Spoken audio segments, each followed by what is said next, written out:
అలా 2 స్పూన్లు వేసేసుకున్నా మళ్ళీ సరిపోతుంది. కొన్న కారం అయితే రూపాయల నుంచి నీరైతే వచ్చేస్తుంది.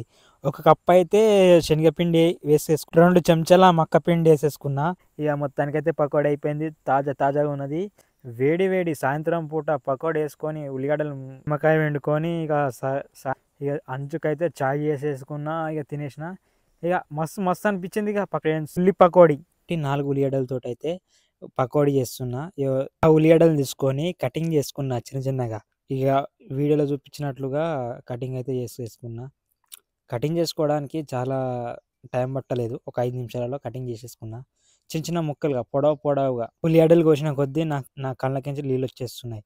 ఎందుకంటే ఇక పొడవు కోసేసుకున్నా. వీడియోలు చూపించినట్లుగా పొడవు కోసేసుకున్నా. ఇక పక్కకైతే వేసేసుకున్నా ఉల్లిగడ్డలన్నీ.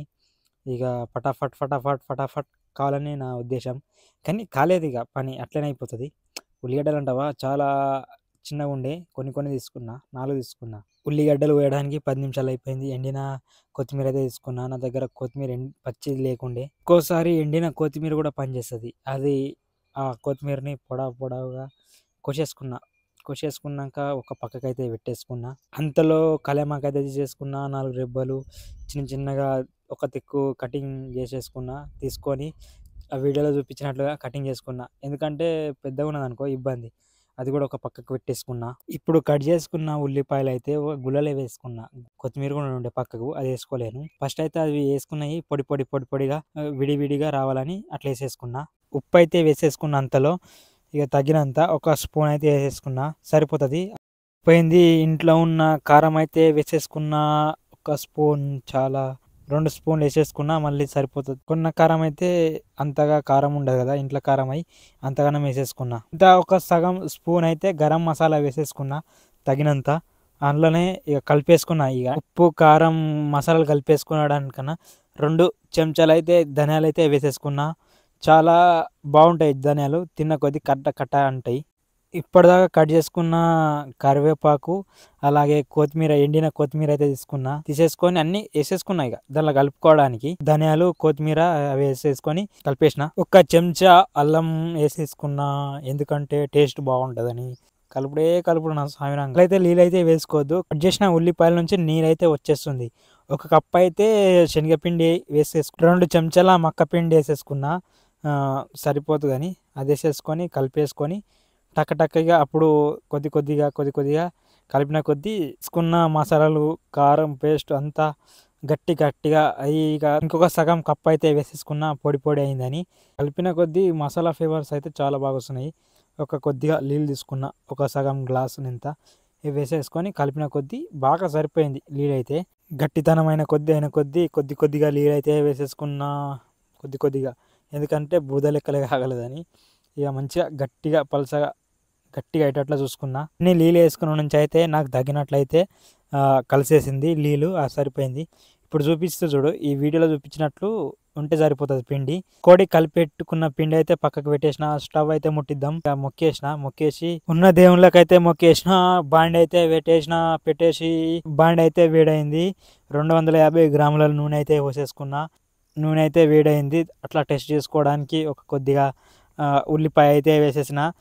టేస్టింగ్ అయితే అయిపోయింది. కొద్దిగా అయితే ఇక పీసులుగా చేతితో తీసుకొని ఇక వీడియోలో చూపించినట్లు ఇక రప్ప వేసేసిన. చాలా మస్తు స్మెల్ అయితే వచ్చింది. ఆ మసాలా అయితే బాగా పట్టుకున్నాయి కదా. చిన్నగా ఉన్నప్పుడు జాతరల్లో తిరునాళ్ళలో పోయినప్పుడు ఇసుంటివి పకోడీ బజ్జీలు వేస్తే తినాలనిపిస్తుండే. కానీ ఇప్పుడు మనం సొంతంగా చేసుకొని తినాలంటే చిన్నగా ఉన్నప్పుడు మస్తు అనిపిస్తుండే, తినాలనిపిస్తుండే చేసుకొని. ఇప్పుడు డబ్బులు ఉన్నాయి, అన్నీ ఉన్నాయి, కానీ చేసుకోవడానికి ఒళ్ళు బరువు. ముచ్చట్లా పడిపోయి కానీ చెప్పుడు మర్చిపోయినా. ఇప్పుడైతే కిందికించి అయితే మంట చాలా ఎక్కువైంది. ఎర్రగా అయిపోతున్నాయి. వీడియో చూపించినట్ల కళ్ళ మీదకి పేయి మీదకి చిత్తగలదు అనుకొని చేతుల మీద చిత్తగలదని ఇక షాక్ పెట్టి అడ్డం పెట్టిన. షాక్ తోటి చేస్తున్నా. అట్లయితే పరిస్థితి ఒక్కోసారి. ఇక గంటలు అయితే లేవు. ఇక తెచ్చుకోవాలి కొన్ని. ఇక ఏమనుకోకండి. నెక్స్ట్ టైం మంచిగా చేద్దాం. ఏమనుకున్నా కానీ మన చుట్టాలే కదా వీడియో చూసే వాళ్ళందరూ. కొత్త ఐడియాస్ వస్తాయి మనకు. చేయాలని మస్తు ఉన్నది. ఇటువంటి కంటెంట్ ఏమో చూడండి ఎట్లా సౌండ్ నుండి ఎంత మంచిగా ఉడుకుతున్నదో. ఏమంట చేస్తావు చారి నీ అమ్మ? నీకు తెచ్చుకోవాలి. పక్కకున్న మా అమ్మ అంటున్నది. ఎందుకంటే ఇక ఈ పని అంతా బంద్ చేసి హోటల్ పెడదాం ఇక రేపటి నుంచి మంచిగా ఏదైనా సెంటర్ చూసుకొని అని మా అమ్మ అంటున్నది. ముచ్చట్లా పడిపోయి నేను మర్చిపోయినా కదా. ఇగో ఇక మొత్తానికైతే పకోడీ అయిపోయింది. తాజాగా ఉన్నది. ఇక సూపర్ కమ్మగా ఐటిన్ వేసిన కొద్ది ఇంకొక వాయి అయితే వేసేసిన మస్తు అనిపించింది. రెండు వాయిలు కలిపితే ఇంచుమించు సుమారు పావు కిలో అయితే అయింది. అంత పూర్తిగా అప్పుడే మనం కట్ చేసుకున్న కరివేపాకు మిరపకాయలు అయితే వేసేసుకున్న దానిలో మంట పెట్టేసుకున్నా. ఇక హోటల్లో తీసుకొచ్చినా సరే ఇంత న్యాచురల్గా ఉండదు కదా, అందుకోసమని. పెద్ద అడవిలో ఉన్నట్లన్న దగ్గర అయితే గంటలు అయితే దొరకలేవు, అందుకోసం మళ్ళీ చాకు మొదటికి వచ్చింది. ఏం చేస్తాం ఇక మొత్తానికైతే ఇక పకోడీ అయితే మస్తు అయింది. ఇక మా అమ్మ అంటున్నది చాలా కమ్మగా చేసినావు కూడా, మసాలా గట్టిగా చేసినట్లు. నేను వీడియో రికార్డింగ్ అవుతుందని చూసుకున్నట్ల ఇక మొత్తానికైతే జర మాడిపోయింది, మంట ఎక్కువైంది, ఏమనుకోకండి. వేడి సాయంత్రం పూట పకోడీ వేసుకొని ఉల్లిగడ్డలు నిమ్మకాయ వండుకొని ఇక సాయంత్రం పూట ఒక్కొక్క పీస్ తీసుకొని తింటుంటే మస్తు ఉండే మామ, ఏమంటావు. ఇక అంచుకైతే చాయ్ చేసేసుకున్నా, ఇక తినేసిన. ఇక మస్తు అనిపించింది. ఇక పక్కకున్న వాళ్ళందరూ అనుకోవచ్చు ఇక వాసన చూసి ఏమో చేస్తున్నాడు నీ కొడుకు అని. ఇంటి ముంగటోళ్ళు ఇంటోళ్ళు మస్తు అని అనబట్టినట్ట మా అమ్మకు. ఇక సూపర్ అయితే వచ్చేసింది. ఇక నేను అనుకున్నట్ల నెక్స్ట్ వీడియో కలుద్దాం, ఏమనుకోకండి. Bye friends. ఉల్లి పకోడీ.